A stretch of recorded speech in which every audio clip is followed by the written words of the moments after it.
Hey, how are you all today?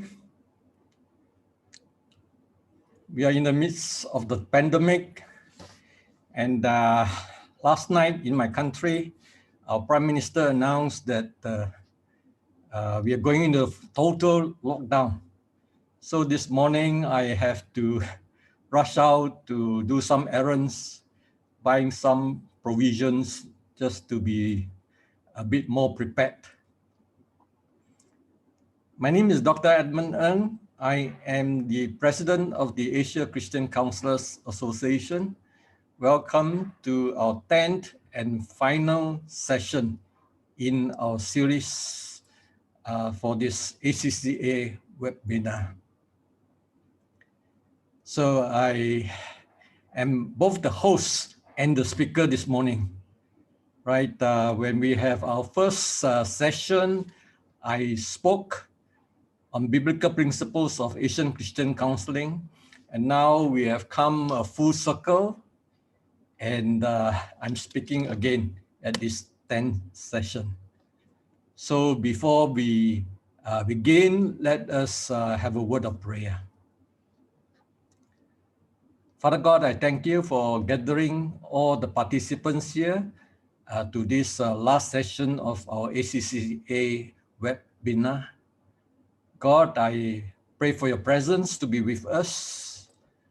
God, even as I share and teach on a very complicated emotion of our fallen human nature, Father, I pray that God, you will grant us attentive ears and an open heart to be able to grasp what, God, you want us to learn. How to address this emotion of shame in our midst, so that God, we might be more effective and more holistic people helpers, even as we serve in your kingdom.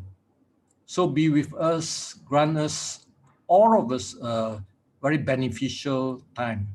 In Jesus Christ's name I pray. Amen. Okay, let me put on the PowerPoint, and then we can get started. Okay, let me begin. My topic is Shame-Informed Psychotherapy, and I'll be speaking mostly from this book that I've written and published earlier in the year. Now, let me start by asking, is there any presence of shame in our pandemic that we are experiencing now? I managed to find a study in Asia, and this is done by the University of Indonesia. And from their research, they found that more than 50% of people who were infected with the coronavirus and recovered, and after that they became the target of gossip and suffered stigma. And what is stigma? A stigma is what we call a shame complex or a shame derivative. And stigma is the shame that other people impose upon us, and so we feel the shame. So you look at the prevalence of shame, it is more than 55%. Now this is a very high prevalence, right? If you talk about depression, for example, right, it may be 10 or 20%. But if more than 50% of people are suffering from depression, then it is a very big issue, right? So with the 55% prevalence of shame among people during the epidemic, why is it that there's only perhaps one study and no other studies? why we don't talk very much about shame. And you know, we are not even referring to the word of shame. We call it, you know, stigma and some other things. Now, there are two reasons for this I want to highlight. The first one is we have what I call the shame of shame, right? We feel shameful even talking about shame. And shame triggers off other secondary emotions. And let me explain to you by two illustrations. First, about Adam and Eve. After the fall, so God came to meet up with Adam, and Adam was hiding from God. And God asked Adam, Adam, why are you hiding from me? And Adam says, I hid because I was afraid. So this is the reason why, given by Adam, why he was hiding. And if you were counseling Adam as a counselor, so you ask Adam, why are you hiding from God when God came to see you? And Adam says, I was hiding because I was afraid. There's some fear in me. So you want to probe further? So Adam, why is it that you are having this fear in you? And Adam says, well, I think because I feel a certain anxiety. I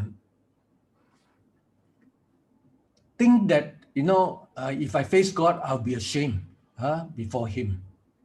So Adam, why do you think that you feel shameful when you face God? Oh, this is because I disobeyed God. I ate the forbidden food, that fruit that, you know, God asked me not to eat. And so, you know, I feel less worth than what I ought to be, being that pure and sinless person that God created me. So what we see here is shame is hidden, right, behind the emotion of fear or even anxiety, and shame is not mentioned at all. Another illustration on Cain and Abel. Now, both Cain and Abel are the sons of Adam and Eve. They each made an offering to God. And God accepted the offering of Abel, but he rejected the offering of Cain. For example, if you and I, we both take a driving test, and you pass and I fail, right? And you say to me, hey, how come such a simple test also you fail, right? I will feel some shame. So just imagine that Abel said to Cain, hey, Cain, you are my older brother, you know. Don't you know what is the proper thing to do? So Cain felt shameful. And the Bible says actually that Cain was sad and angry. So he felt sadness, he felt anger. In fact, his anger, was so intensified that it turned into the rage, that made Cain want to commit the first murder in the history of humankind. So you see the destructive nature of all these emotions that are set off by shame. But shame was underlying there. And we need to get to the root cause of shame. So why do we want to know more about shame? Right? Because number one, we in Asia here, we have a predominant shame culture. right? We are very concerned about our face, right? And these are all the references that you can look up if you want to, right? Just put in Google, the author's name and the year, and then the book will come out, or, the journal will come out. In particular, Su and Su, they wrote on multiculturalism in counseling. This is very much a standard book in many counseling courses. So they all say that, in Asia, we are very much concerned with our face. And Asia has a predominant shame culture compared to the West, right, for example. And shame is the root cause of most of our psychological problems, right? And many writers have written on this. They say there is a vast empirical evidence linking shame to many of our psychological problems. And in particular, you can look up for Ng. In fact, Ng and Deering, these are, some of the very recognized gurus on shame in the West, right? So Deering and Ng says empirical evidences confirm the long-standing clinical literature indicated that the frequent experiences of shame contribute to individual vulnerability to psychological distress. So just give you two major reasons why we want to know more about shame.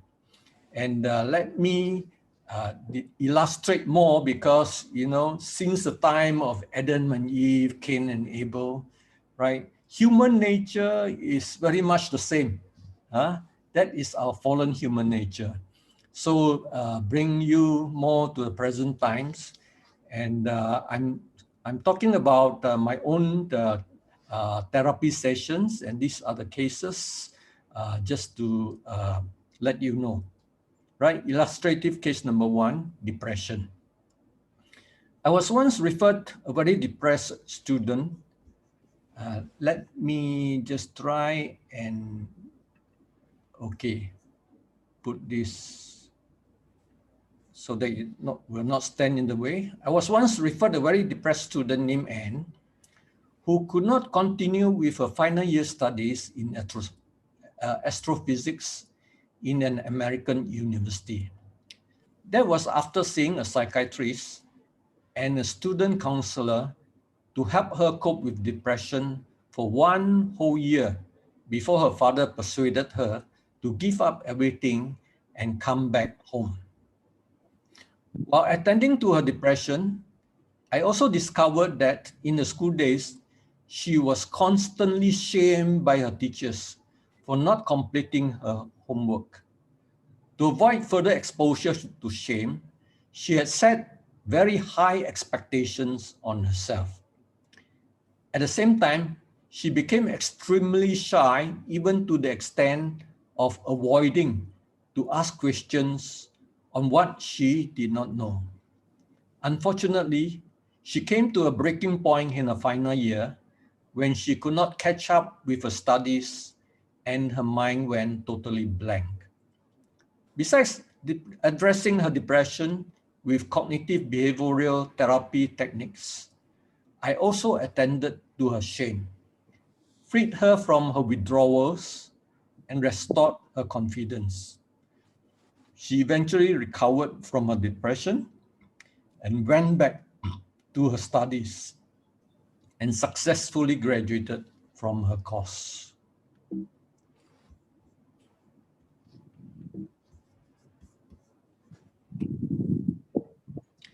Illustrative case number 2, obsessive compulsive disorder.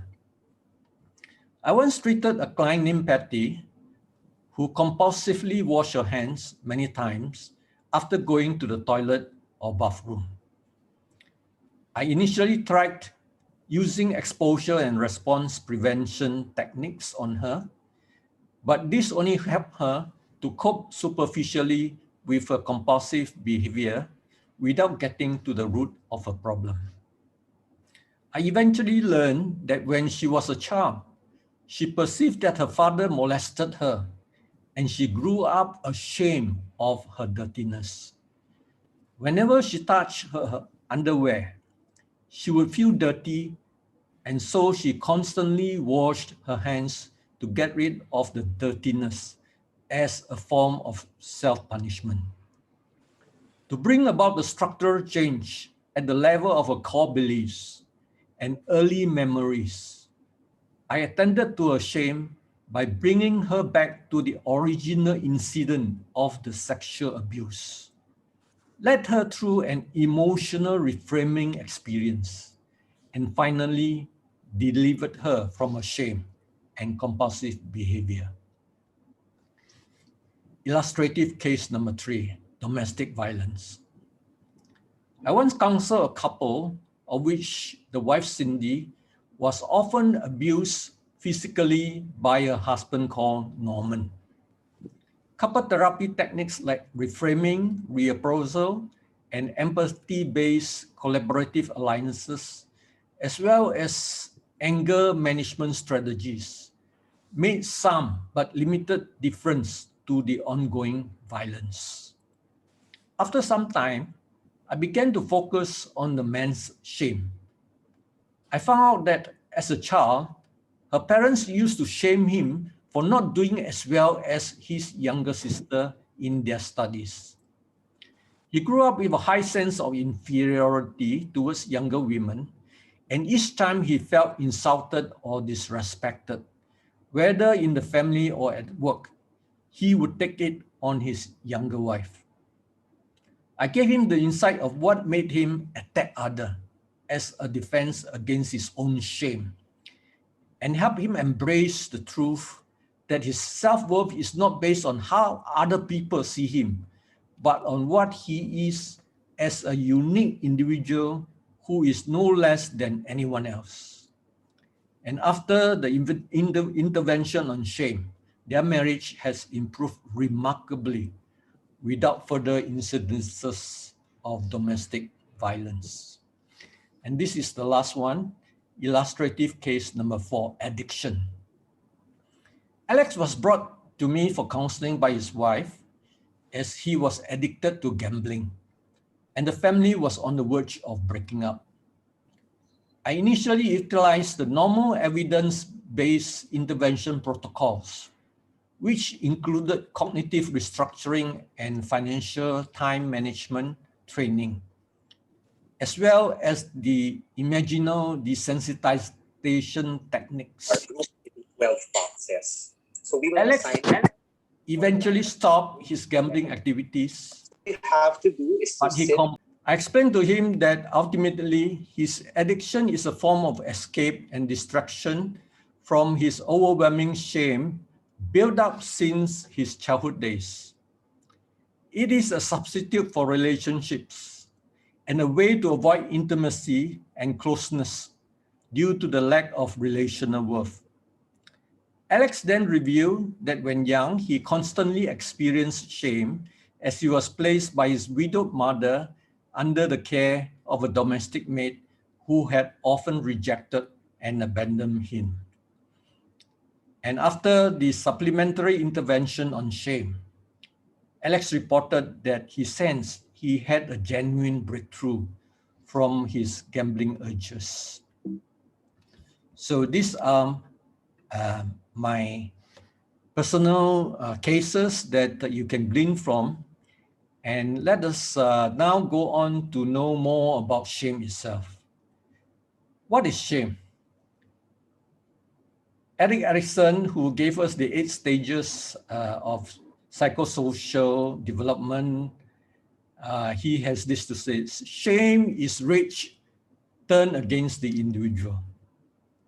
It is feeling bad about oneself, and that is the nature of shame. What causes shame? Right? Shame is falling short of one's own expectations or what others expected of us. If we have some certain ideals, right? And, we find that, we are not what we ought to be. It is that gap that brings about the shame, right? Shame is the difference between the ideal self and the actual self, right? So this is this gap, right, that give rise to the feeling of shame. Why is shame insufficiently studied? Why we often, did not do a lot of studies since the early days of shame. And one reason is because shame is often disowned, denied, disapproved. Thus, shame is mostly lying hidden.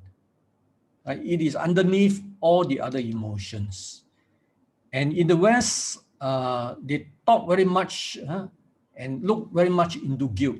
Right? Shame is very much absorbed into guilt since the days of Sigmund Freud, right? Who in the beginning days of modern psychology, he emphasized very much on shame, very much on guilt, right? And guilt, is so much emphasized, that taking all the limelight, that shame is, something that we don't talk about, because Sigmund Freud compared shame with something of to do with the genitals, right? So there are different ways of defining, experiencing, recognizing, and communicating shame. Right. So in the East, in the West, we have different concepts, and I'll go a little bit more into that. So like in the Philippines, you see shame slightly differently. You talk about shame as some timidity and so on, but not exactly the English word for shame. And in the West, we perceive shame as something harmful. We look at it in a negative light, right? As though it's something, pathological, even to express shame, right? And Carl Jung, for example, he says shame is a soul-eating emotion, right? Tompkins, another guru, says, shame is the sickness of the soul. But in the East, over here, we see, slightly differently. Shame is often regarded as a virtue, right? There's one study that says that shame is a human capacity that directs the person inwards for self-examination and motivates the person towards socially and morally desirable change. So shame is looked upon, as something very useful for our society, and therefore, it is good to have shame. And another distinction between East and West, right? I've already alluded to this earlier. Western shame is more intrapersonal and private. In other words, it is very much psychological within the individual. Eastern shame is more interpersonal and social. So other people shame you, or you think of you feel shame towards others. So it is more interpersonal. And shame is very complex, right? One of the main reasons is because shame has dualistic characteristics, right? From the psychological perspective, there are some distinctions in this dualism, right? First of all, it has two focus: individual focus and also social focus, right? When we have shame, we feel with shame, we want to withdraw from people, right? But there are times when we feel shame, because we felt that, well, we have done something wrong. So we want to make amends, we want to reach out to be connected to others. So it makes, it can make you withdraw, and it makes you to reach out to connect, right? There are also two functions, the same shame, character of shame, right? It can be adaptive, natural, healthy, or when it's more intense, it can be maladaptive, making us to be dysfunctional. right? Not to adjust to our social environment. And there are two awareness, as you know, different characteristics of shame, right? We can be conscious of our shame, like, you know, we feel shy, we feel embarrassed, or shame can work unconsciously within us. We do not know why, you know, we're just prejudiced and to hide ourselves, to isolate ourselves and do certain behaviors that, you know, it is an prompting from within our unconscious. And there can be two sources of the same shame, right? You know, that is a external stimuli, right, that shame us, and so we feel shameful. Or it can be generated from within. You know, we from our memories and all this, we feel shameful, even though, you know, there are no external circumstances to trigger off, right, of our shame. And there can be two indicators to others, to ourselves too, right? First of all, you know, there are psychological indicators such as, you know, when I feel shameful, you know, I would look down, I would slump my shoulders. You know, when I was young, I would often, you know, put my finger around the button that is close to my heart. You know, I was anxious, I was shameful. Or there can be psychological indicators, right? As counselors, it is good for us to take note of these indicators.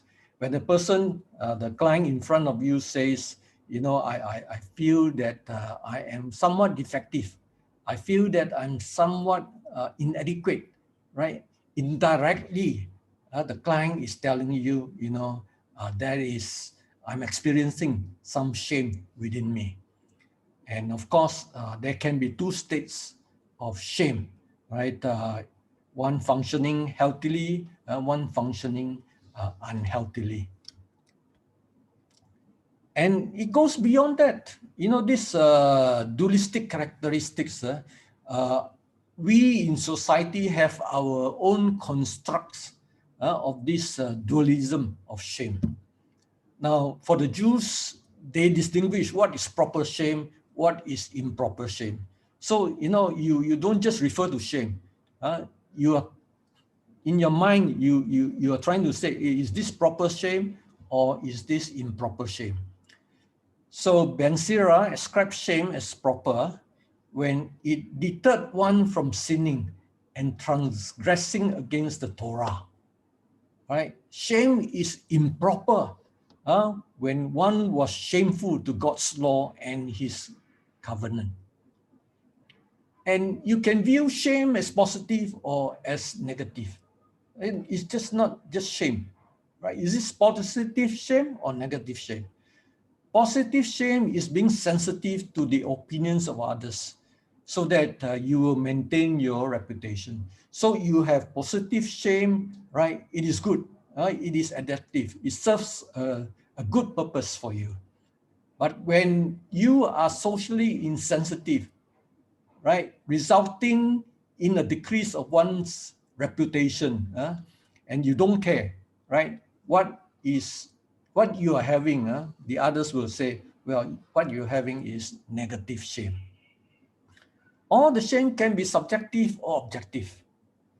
Right? Subjective shame is a personal experience of falling short of some standards. So this is what, you know, you feel shame on your own. It is subjective, right? But shame can be objective. Objective means it denotes the reality of a disgrace publicly before others. So it is the shame of others being imposed upon you. So it becomes an objective characteristic of shame. And it is often also categorized in this dualism as integrative or reintegrative. This integrative shame is the shame applied, you know, when we want to punish somebody. We shame people because, you know, we are angry and, you know, we want to derogate that person as a bad person, right? But if we want to draw out the good that shame can bring, that is reintegrative shame. Right? It senses bad behavior, no doubt, right? But it is done respectfully and empathetically before forgiving and accepting the person's back into the community. Right? This is especially when we want to socialize children to shame, right? Then we should apply reintegrative shame. The Apostle Paul used integrative shame, right, in his epistles to the churches, so that you turn them into Christ-like behavior. And finally, there is the difference between what can be prospective shame or retrospective shame. Prospective shame,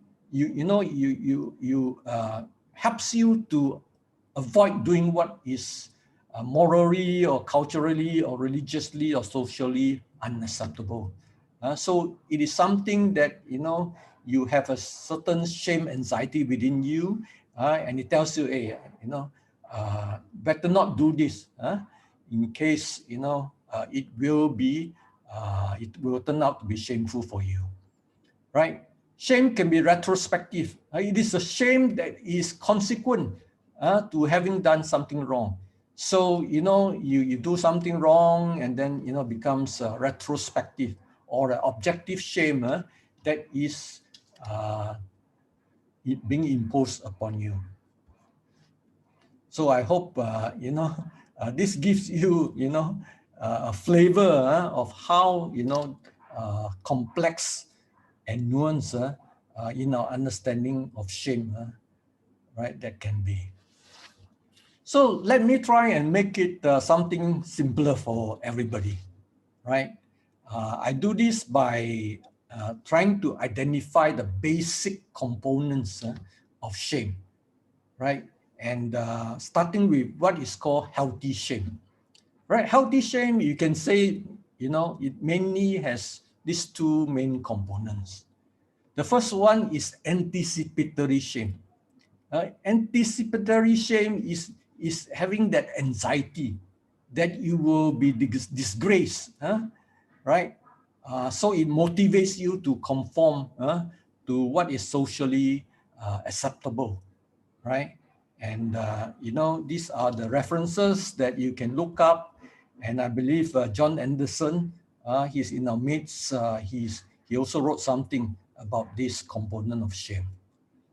And then we have vicarious shame. Now, vicarious shame is a form of public shame where one feels shame over the shame of another. So it is very much social. It is very much interpersonal. And you can look up this reference if you want to, right? And on the other hand, when we talk of unhealthy shame or maladaptive shame, healthy shame that is being intensified, right, can be broken down into two main components. First is the acute shame. Acute shame is a disproportionate intensity of shame beyond what is healthy and normal. And this is set off by external shameful incidents which trigger whatever is unresolved, the shame that is unresolved, arising out of our old experiences of shame. Right? This is, shame becoming very much dysfunctional. And then what is within us is called internalized shame. When acute shame is experienced and it is not resolved, it will be suppressed, right? Resulting in the internalization of shame, which is stored in the memory of our unconscious. Right? This is what that triggers off and gives us a lot of problems for shame-bound people. So I did some few research studies, and I took some questionnaires, and eventually from the findings, right, I was able to establish some correlation, statistical correlation between these four components of shame. You don't have to worry about this, right? Don't have to know, but just to tell you, they are positively bivariantly correlated to one another. And so on that basis, before coming up with my model of shame to help us understand this emotion, right? I just want to introduce two more concepts. Now, firstly, what is shamefulness? Right? Shamefulness is, in the constant of being shame-bound, right? This refers to a score of 50 or higher on the internalized shame scale, ISS. This ISS scale is currently, regarded as the best psychometric measurement of shame. It is formulated by Cook some time ago. Score at and above 50, right, may therefore be accompanied by defensive patterns that might be dysfunctional or symptomatic. And if it is above 60, right, this is considered very high or extreme and are more likely to be associated with more severe symptoms. And the surprising thing from my study, right, is that it is found that in Asia, there is a high prevalence of 23.8% of shamefulness in our societies. So, we regard as something 10% or thereabout, as quite normal for people in certain extreme, right? But, the incidence of shamefulness in Asia is as much as 23%, right? So the last concept here I want to introduce is shamelessness. What is shamelessness? Confucius says that shamelessness is worse. If you have no shame, you're worse than the devil. So shamelessness is repeated disowning and disavowal of our internalized shame. That is the last component, right? I shared with you. When this is done over time, it can lead to an extreme condition of shamelessness. Shamelessness is a state whereby a person feels little or no shame at all. And my 2-year research study found an even higher prevalence of shamelessness, 33.3% in our Asian societies. So, bearing in mind these two extreme states, then we can have a model that shows the continuum of shame, a continuous graduation, right? In the middle is our healthy shame, right? In a healthy shame, our anticipatory shame interacts with our vicarious shame. It gives us that fleeting moments of healthy shame that we check ourselves, or either individually or socially. Right? So this is what we call as normal shame or natural shame, right? So when normal shame, for some reasons, it gets intensified, right? Because it was never resolved or the shaming incident was too traumatic, too acute. Then you will get unhealthy shame, right? Mainly expressed as a form of acute shame externally. But internally, right, we have all this shame cooped up within us, right, stored up as our internalized shame memories. And this is what that, triggers off easily to make the person feel that unpleasantness. So this is the extreme part of what we call shamefulness. And on the reverse side of the scale, right, where we have shamelessness, right, which is equally unhealthy, right? Because shamelessness, we can behave very irresponsibly, right? We can be very corrupt and still feel no shame, right? So it is because the internalized shame always disturbing us. So we disown this shame, right? We dissociate from it and it becomes disavowed. And therefore we don't feel any shame at all. So this leads us, right, to the condition of shamelessness. Now, since we do not live in a vacuum, right? No man is an island, right? Of course, our shame and the intensity of our expression and experience of shame are also influenced by what is around us. And in a mega context, we have the global trends, like, I talked to you about the East-West distinctions, and we have our cultural mindsets because, of the traditions of the past, right? And of course, all these influences what the society thinks about certain expectations and norms and so on, right? It will give us the situation perceptions, right, towards any issue at hand, right? And these influences will be expressed, right, either even verbal or non-verbally through the behaviors and the words of significant people around us.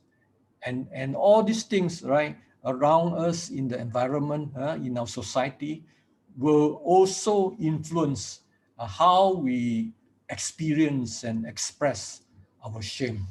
So this is a simple model that we can keep in our mind when we want to conceptualize the complex nature of shame. And so why, at the end, why do we want to attend to shame, right? And that is because shame is the master emotion of everyday life. Just now, I give you some illustration, right? It can be the hidden emotion that gives rise to all the external manifestations. So indeed, Kaufman says, shame is the principal impediment in all our relationships, whether it's parent-child, student, teacher, or therapist-client. And if we are to understand and eventually heal what ails the self, right, we must eventually consider the effects of shame. And since shame is the root emotion that causes many of our psychological problems, if we want to offer a more reparative healing to people contending with all these psychological problems, we must ultimately trace back and attend to the underlying shame. So what is happening, right, when the people come to you, right? We first of all start with the internalized shame memories, right? From our past experiences, accumulated all the shame incidences, right? There are unresolved shames that are internalized within us in the unconscious as shame memories. And these internalized shame memories, right, from time to time will release certain unpleasantness because it wants to surface. And as the individual, right, we want to be relieved of this unpleasantness, right, because we want to feel good. So we have defense mechanisms, right, to help us to, somewhat avoid, right, this unpleasantness. And when we utilize our defense mechanisms like, hiding behaviors, isolating or attacking others and all these are defense mechanisms, right, to help us not to face our shame, right? So if we overuse them or we use it too often, right, then it will give rise to psychological symptoms that eventually that serves to mark the underlying shame, right? And it is these symptoms that people, when they come to us for counseling, right, these are the things that they complain of to you, right? So you see underlying it, the cause of all the other emotions and problems is actually lay hidden in the shame. And what really is then shame-informed psychotherapy? Right, internal shame gives rise to external symptoms. And most of our counseling techniques, we only address the external symptoms to help people on how to cope or manage them without treating the root cause of the shame. So as shame is generated from within our internalized shame memories, and these are what is in our unconscious. Psychotherapy must therefore target at the level of the unconscious. And cognitive techniques that operate at the level of our awareness, it will be ineffective in restructuring the root cause, the internalized shame memories. And we need to understand a little bit on the neuroscience aspect of what we want to do. Memories are formed by the reactivation of certain group of nerve cells called neurons, and through the persistent changes in the strength of the connections between them. Right? It is the the electrical electrons that moves around all these neurons, nerve cells, right? That gives us our memory. The persistent change in the strength of the connections is termed as synaptic plasticity. Right? The common saying is neurons that fire together, they wire together. Past toxic shame memories can be restructured through the creation of healthy reparative memories as alternative routes for the synapses to travel on when shame is triggered. So in other words, instead of going through those old traumatic shame memories, right? We try to create an alternative memory so that it is more pleasant, right? It does not trigger all the shame in you. The good news is that we can create healthy alternative routes without reliving those events as real life, right? In other words, through our imagination, right? Neuroscience researchers has found that mental imaginary can change our multisensory perceptions, and you can refer to this research. In other words, our imagination can create reality at the neural level. So imagine an athlete about to jump over the bar in a high jump event, right? He will usually imagine, right, himself, running to the bar and then, lifting himself and jumping over. Now, this is known to enhance their performance. And this is very often practiced by all the athletes as an example. But to be effective, shame memory reframing through imagery has to be experienced as real as possible. The experiencing is the key for the effectiveness. In other words, if we were to create an alternative reparative memory for our certain aspect of the internalized shame memory, right? That imagination that we go through has to be experienced as real as possible, right? Accompanied by what is vivid during the past event, and accompanied by all the emotions, right, that went along with it. So at the end, what is shame-informed psychotherapy?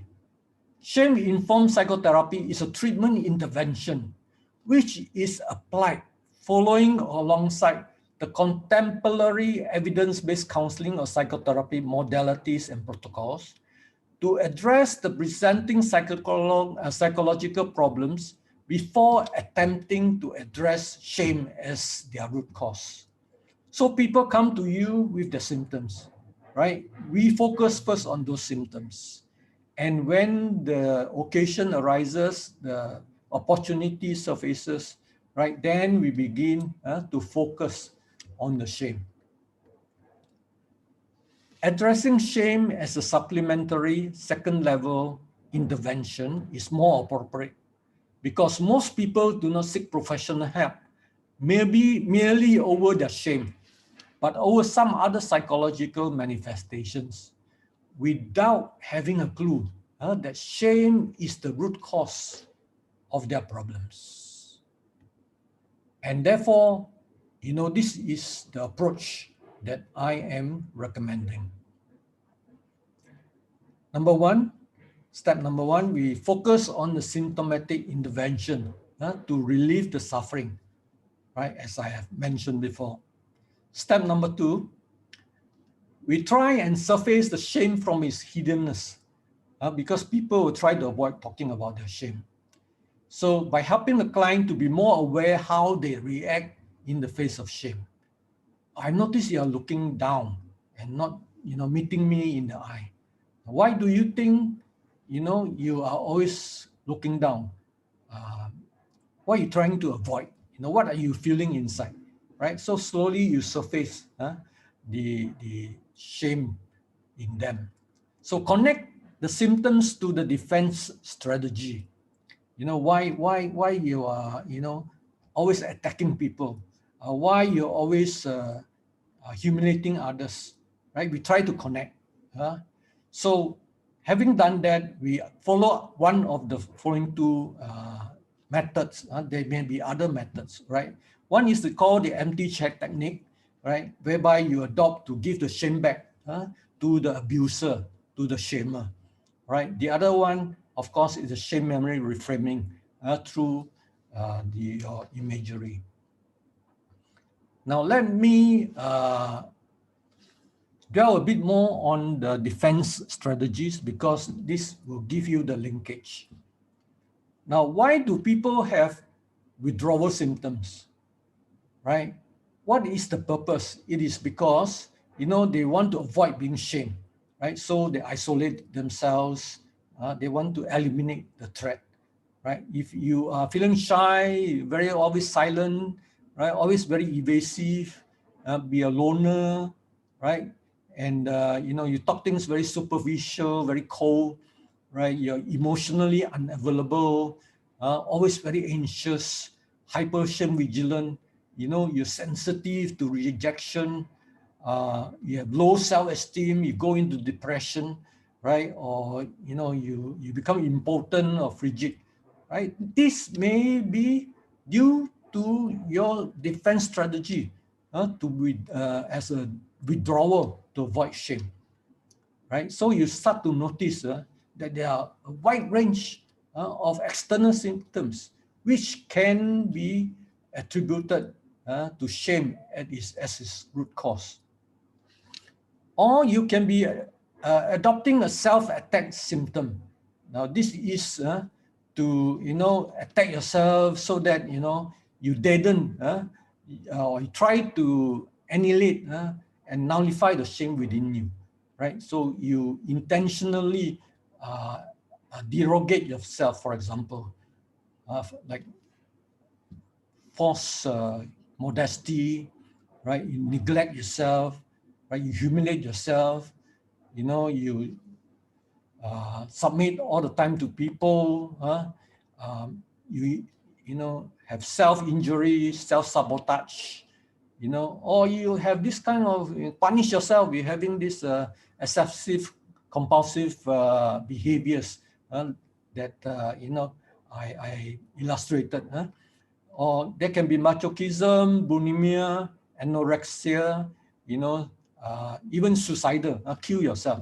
These can be, right, attack self defense strategy.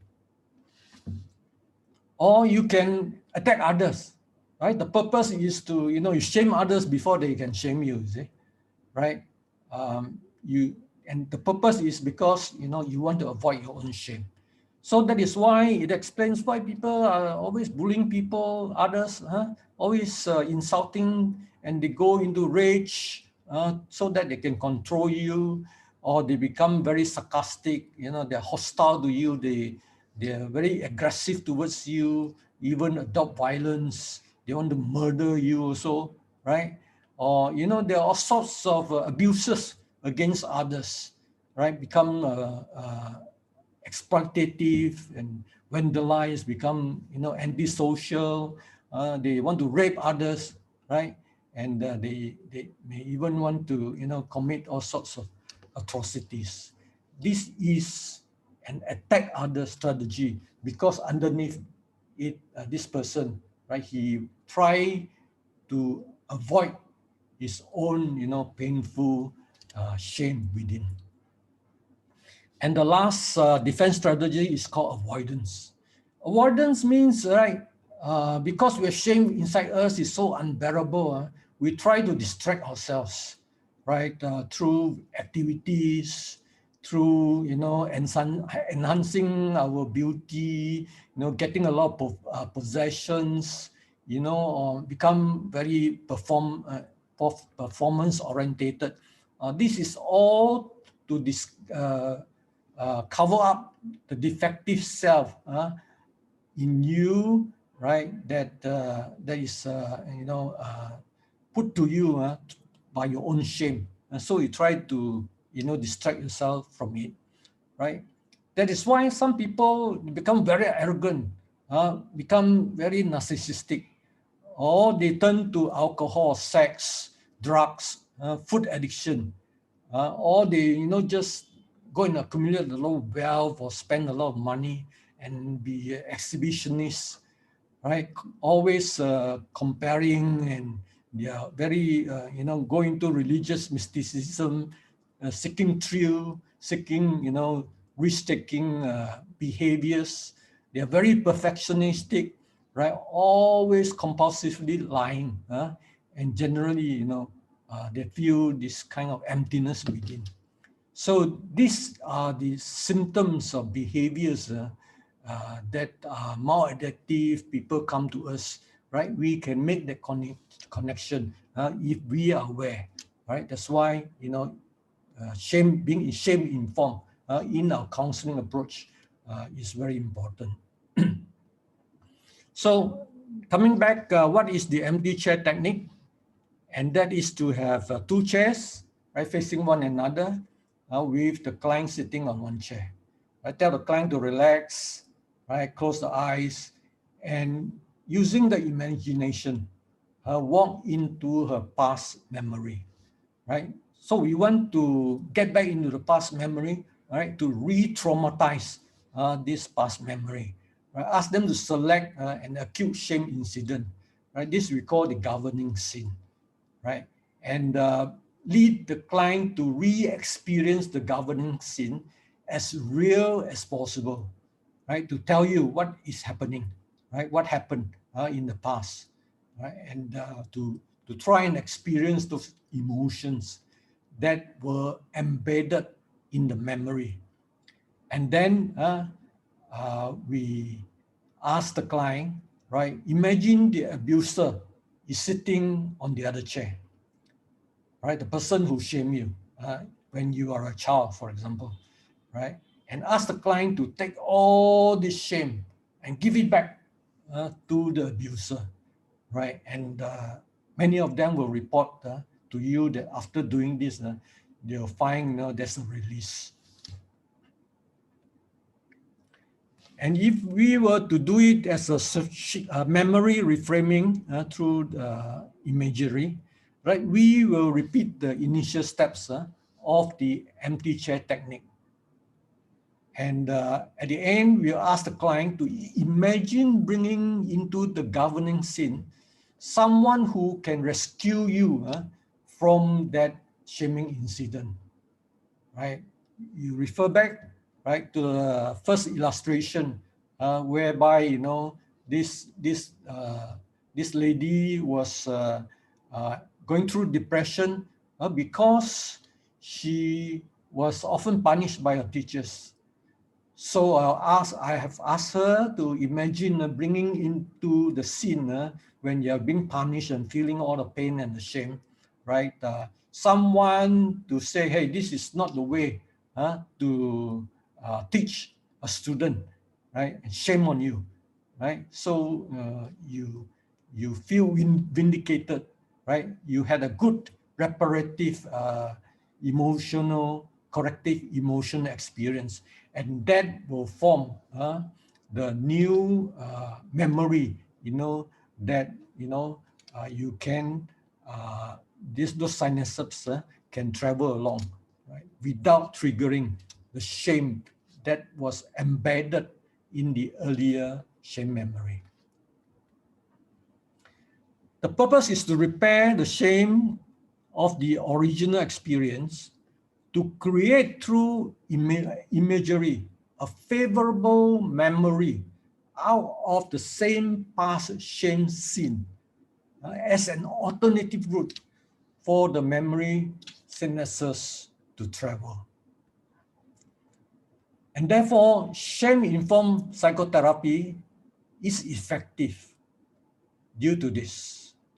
Although shame-informed psychotherapy relies on contemporary modalities and protocols for intervention, it is the awareness and intentional attention given to the shame as the possible root cause of the surface psychological problem that distinguishes the approach as being shame-informed.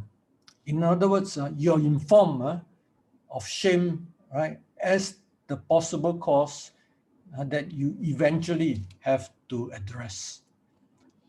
So ultimately, the effectiveness of shame-informed psychotherapy lies in giving the client the voice to his or her shame that helps the person to break the silence and secrecy that maintains and perpetuates the shame. So this is the end of what I want to share with you.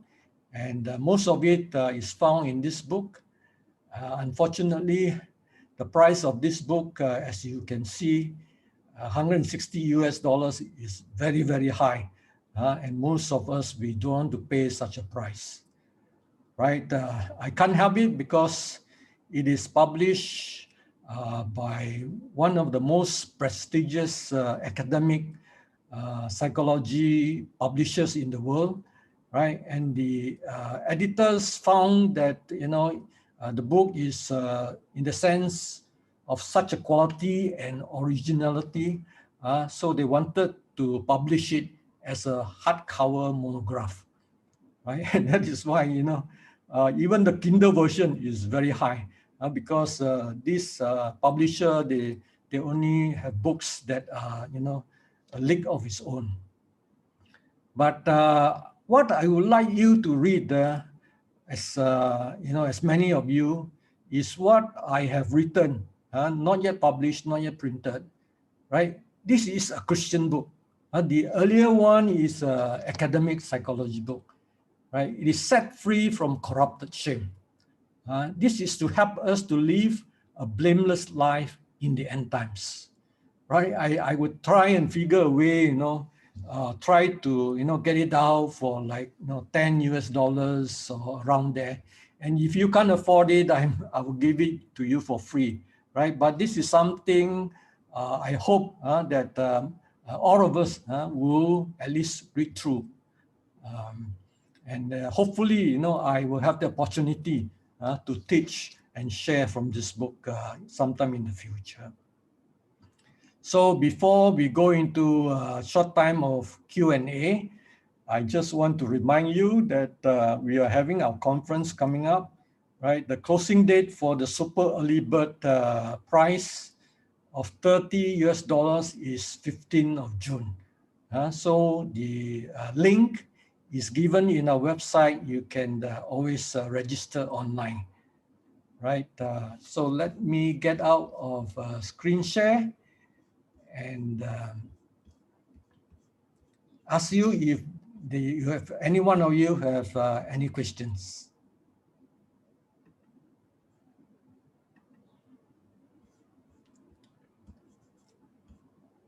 Are you getting something or you are not getting anything at all? Why are you so quiet? If you want to ask, please unmute yourself. We only have time for 1 or 2 questions. So anyone want to start the ball rolling? Hi, Dr. Evan. Yes, Jacqueline, is it? Yeah, hi. I wrote a question that I was told by some counselor or they recommended EMDR. Treatment is much better and faster. But then the client tell me that sometime after these sessions with the counselor, he takes about 5 to 1 week to recover to be able to function. He just say he's so tired, he can't function, he just have to rest. So now I'm just wondering, you know, is this the best way, the only way? Because he has a PTSD situation they found out as a child. So the counselor recommended EMDR. Yes. Okay, when you do EMDR, which is my second approach, so all these are what we call corrective emotional experiences, right? Whether it's empty chair or EMDR, right?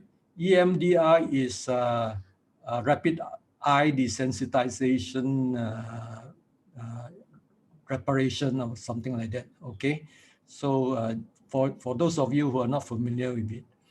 Now, because you are re-traumatizing the client to the original experience, and therefore, you know, if it is not handled gradually and, you know, sensitively, instead of helping to create the reparative memory, you are actually, you know, bringing in all the trauma back to her again without much of resolution. So therefore, you know, the client will be continue to be traumatized, right, throughout the you know, throughout the week and so on, because you know they're so much on the defense, on the gut, due to that trauma, and therefore, you know, approaches like DMDR or empty chair and all this, I don't think 1 hour is sufficient for us to go at that kind of slower pace, right? We have to be very sensitive to what we are bringing into client because we are dealing with the unconscious, right? So it comes with practice. It comes with practice, and therefore, you know, we have to be extra cautious, you know, and not to proceed at any pace that is beyond what the client, right, can accommodate. Okay, thank you. You're welcome. Another question? Well, Dr. Ng, it's John Anderson here from Australia. Yes, John. I was struck by your comments about the recognition that shame has a positive, you know, recognition, you know, in Asian culture.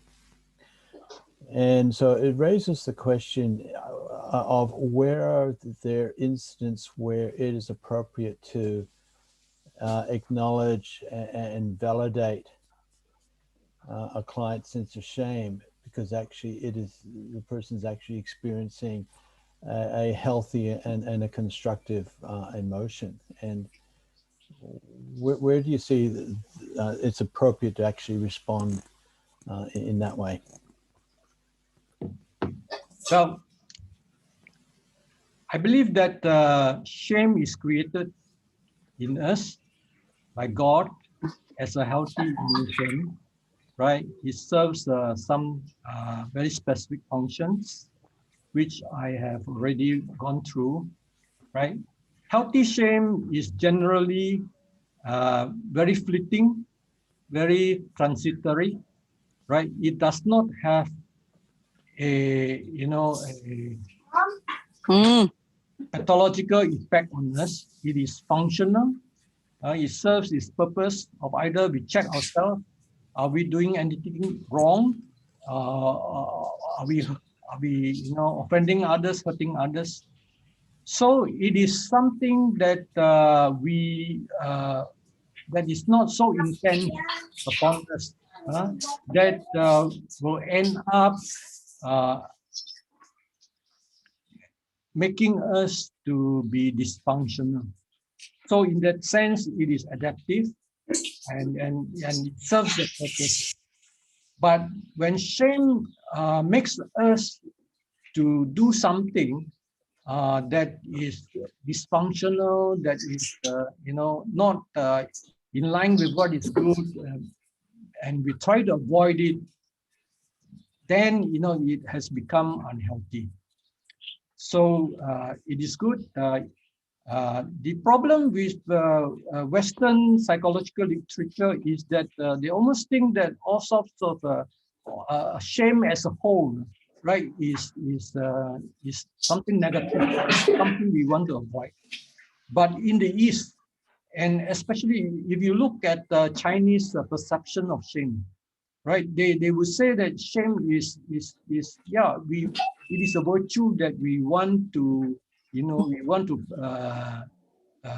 enhance, because it helps us in our social cohesion.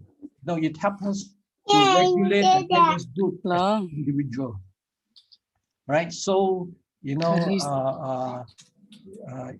the East, right, many cultures, they would encourage they will see it. healthy form of shame.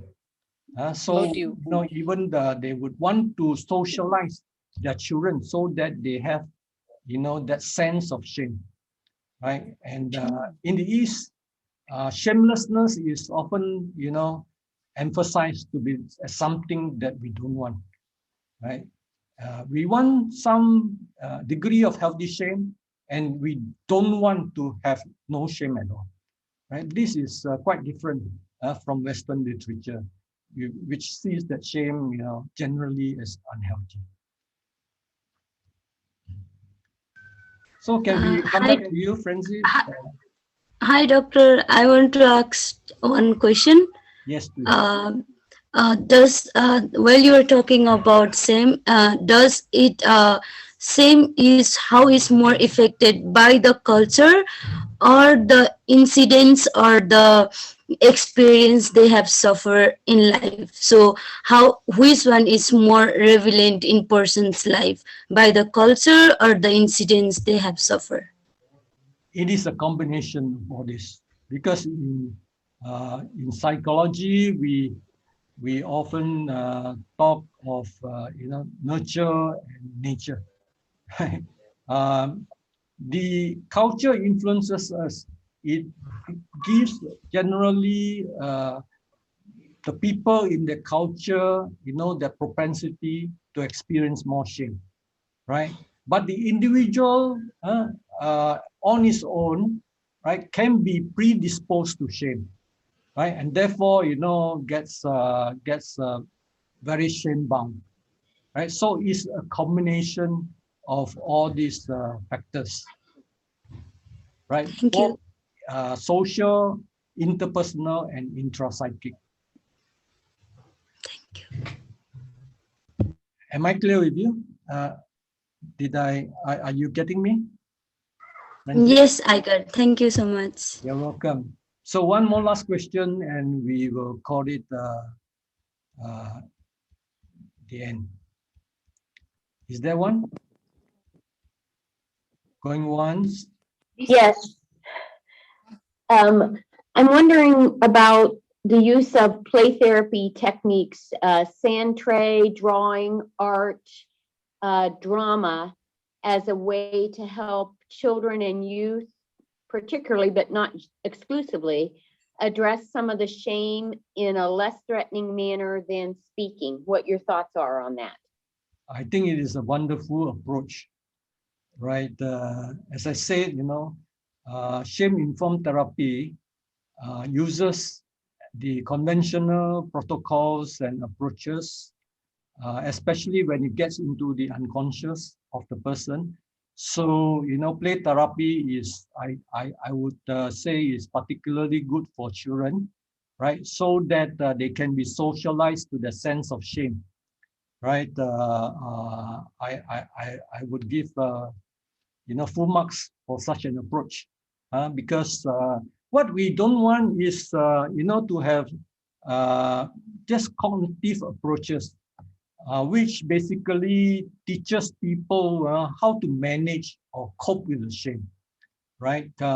It does not really, yes, you can improve, but it does not really addresses the problem at its roots.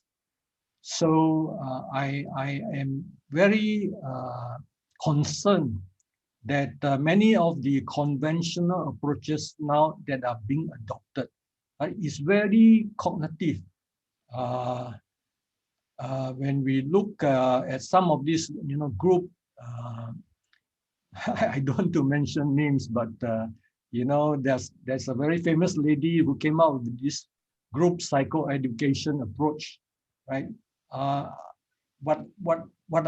Whatever the intervention technique, we have to want to be aware that in addressing people's shame, we do not end up stifling their natural and healthy aspect of the shame to become shameless. And eventually, when there are a lot of social unrest, right, social disorder, it is because people are shameless. And unfortunately, this is happening around the world, right? And I hope we, the therapists, would not be contributing to such shamelessness. Thank you. One just real quick question. Are you able to share the PowerPoint with us or the recording so we can refer back? Yes, there will be the recording, right? You can get the link from our website, right? From the recording, there will be the PowerPoint, whereby you can make references to all the Thank you. whatever you want. Yes. Okay, I thank you for being with us. Many of you have lasted 10 webinars with us, and we have come to the end of this series. We will probably come out with another series in some other formats, and we hope that you will join us when it is further announced. And meanwhile, we hope to meet you at our conference. Let us gather together and learn together through the 2.5 days of conference, right? So bye for now. God bless you. Take care of yourself, right? Thank you so much. Yeah, Dr. thank you. Nam. Bye-bye. Hope that you learn much. God bless. Thank you very much. God bless you. God bless you. God bless you, Simon.